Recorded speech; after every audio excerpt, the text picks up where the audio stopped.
guys, it's Fee. Last I was on here was the morning of Thursday, October 23rd, and I did a live pregnancy test. And I said I would get back to you guys when I got the actual result of the beta, which was supposed to be later that day, and it was, but I kind of delayed this update because things kind of got a little bit crazy, as usual. So, the home pregnancy test was negative, as you guys saw. And I believe I had said during that vlog that it was possible that the beta could pick up something, since that was being done at 10 days past transfer. And also it could have potentially picked something up that the home pregnancy test didn't, because your average home pregnancy test doesn't pick up anything under 25 with your HCG level or your pregnancy hormone. So I had to wait all day until I think it was like 4:30 when they finally called me. And anything that's 5 or under is considered negative, and mine was 9.5. So it was in the positive by 4.5 points. Not a good thing. Definitely not a good thing. That's very, very low. Now, at normal numbers, there's a really wide range. It depends on the person, it depends on the pregnancy, but 9.5 is very low. And there was still a chance there that things could have been okay. With the frozen embryo transfer, the frozen embryos tend to be a little bit sluggish sometimes. Or there could have been, late implantation, any number of things could have been going on there. But with a number that low, things start crossing your mind like chemical pregnancy or implantation failure or who knows what else. So at that point, they wanted me to continue with my medicine because technically it was a positive. They wanted me to continue the injections, and they wanted me to come back on Monday, today, October 27th. And at that point, even with a low number, if it doubled every 48 hours, Saturday morning would have put me somewhere around 18. And then the 18 doubles, so this morning would have put me somewhere around 36.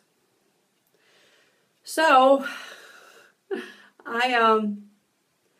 I did go away for the weekend, and I think I spent most of the weekend in denial, to tell you the truth. I was trying to hang on to hope, but it was pretty rough.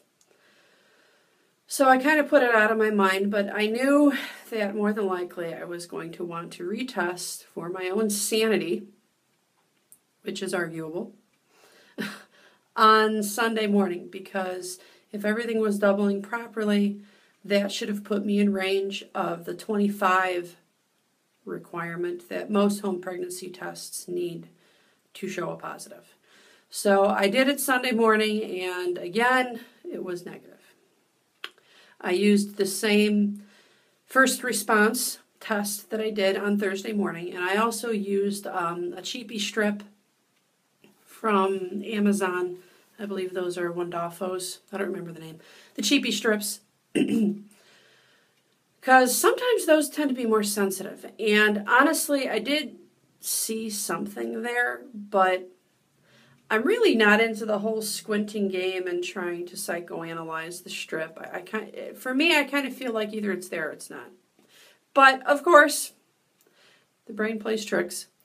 So, if I looked at it in just the right light and kind of turned it just the right direction, and of course I had to let it sit there for a really, really long time.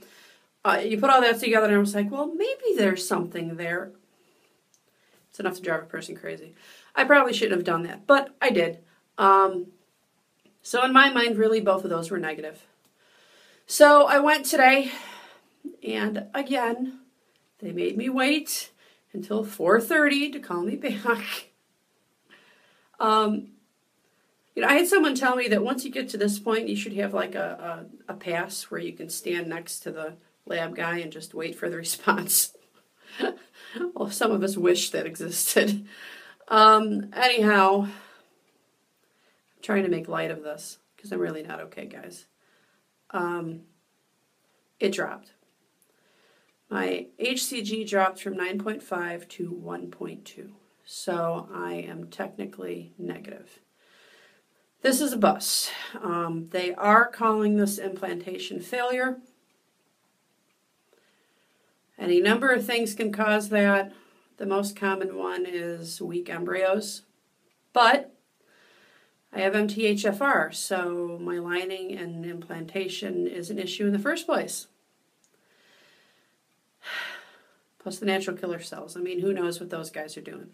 So who knows? Who knows what caused this? But we're out. We're out of embryos. There's no more left. And if you ask me what we're going to do next, I can't answer you. We need some time. I put on my Facebook, and this is pretty accurate. Right now, I feel like, I feel lost. I feel like I am sitting in the middle of an intersection with my knees up to my chest, just rocking, not knowing what way we're going to go. I was really hoping that we weren't going to have to make that choice. So I don't know. If we start all over again, it's back at the beginning. Got to, more than likely, start on birth control for a month. That's normally how they start you out. Then the injections to grow the eggs. Then you got to hope that you actually respond.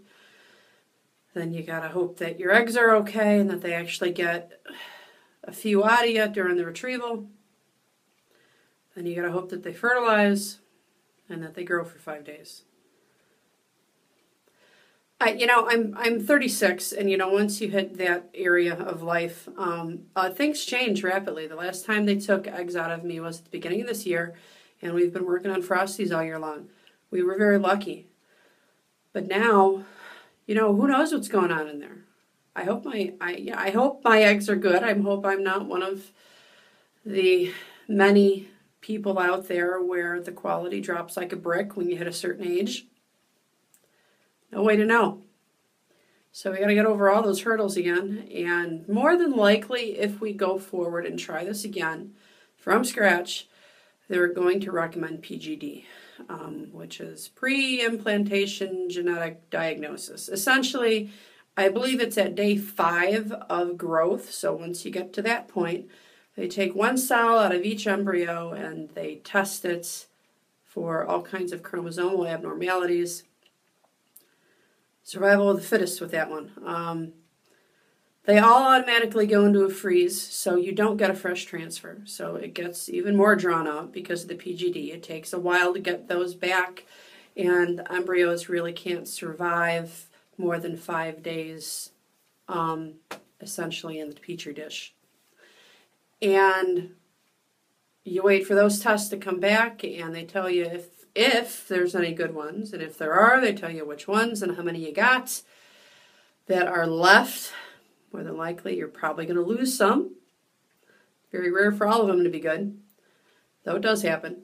And then you start automatically with a frozen embryo transfer. So it's pretty long and drawn out, and it's a very big gamble because what if that test comes back and they say they're all bad? That's a big fear of mine. I don't know what other testing they could do. DNA fragmentation, I've heard about that. I don't know. I don't know if there's anything else they could throw at me for the natural killer cells, if there's anything else they could throw at me for the MTHFR. I have no idea. I guess once we're ready and we've decided if we're going to do this again, I will have to call and get a consultation and see what the recommendations are. I'm pretty positive he's going to say PGD because that has come up in the past in conversation. We did not do PGD with this batch or this round all year because in the beginning they didn't think we needed it. All these other problems were found throughout the course of this year, When we started this, they really and truly honestly believed that the only problems we were having was getting egg and sperm to meet. That has since been disproven. So,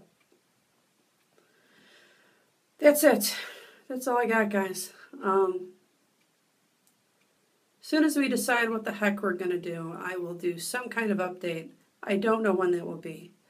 We need a little time. I know me, and I know Fee is not going to sit on this one for long. I will make some kind of decision, because my brain always needs to know what is next, even if it's nothing. So, I will admit, the last number of days, I think I would refer to it as beta hell, because, man, I mean, you either want, if it's negative, just tell me it's negative. If it's positive, hey, awesome. But to be caught in that limbo, guys, I was not doing well. Half the time I was in denial, and the other half the time I was just having these anxiety attacks and just hurt all over. I don't know how else to describe that. The last time I felt like that was after my first miscarriage, which I was not vlogging at the time. When I started this channel, I did a couple of videos on my history that included that, but I was not actively vlogging when it actually happened. But that's the last time I have felt this, and while I hate to admit it, it required a couple of days of Xanax to calm me down. I hope this is not going to come to that. I had a friend tell me that, maybe all the pressure is because, there's none left. And that's probably true. That's probably why I'm feeling all of this anxiety.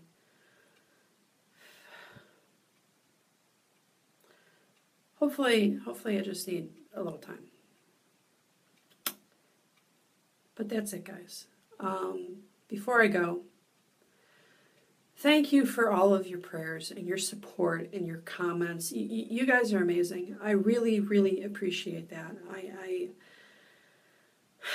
It blows me away. It does. And it definitely helps. So, till next time.